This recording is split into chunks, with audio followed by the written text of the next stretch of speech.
আগের দিনে আমি স্বরবর্ণ প্রথমে রেখে যে শব্দগুলি হয় সেগুলি নিয়ে আমি উদাহরণে দেখিয়েছিলাম। আজ হবে ব্যঞ্জন বর্ণ। কয়ে কি হয়? কয়ে হয় কলা। কয়ে অনেক শব্দ হয়। কল কল হয়, ক লয় আকারে লা, কলা হয়। খ খয়ে হয় খরগোশ। খর গোশ, গয়ে ওকারে গো, তালিবস্য খরগোশ। গয়ে হয় গম। যেগুলো সহজভাবে শেখানো যায় সেরকমই শব্দ দিতে হবে। ঘয়ে হয় ঘর, ঘর ও ঘর। উময় হয় ব্যাং,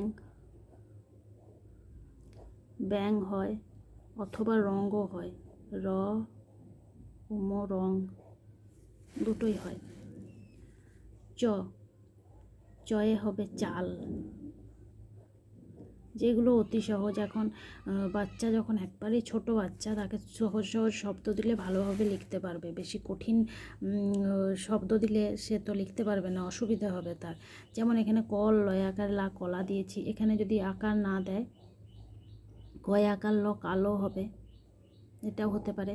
বা যদি এই আকারটা আমরা তুলে দিই, এটা যদি না দিই, তাহলে কল হবে। যেটাই ও লিখবে, যেভাবেই লিখবে, সেটা কিন্তু একটা শব্দ হয়ে যাবে। তাহলে পরীক্ষায় কিন্তু সে নাম্বারও পাবে। আর যদি একটা মানে কঠিন বাক্য দিয়ে দিই একটু, তখন বাচ্চার কিন্তু একটু সমস্যা হয়ে যাবে।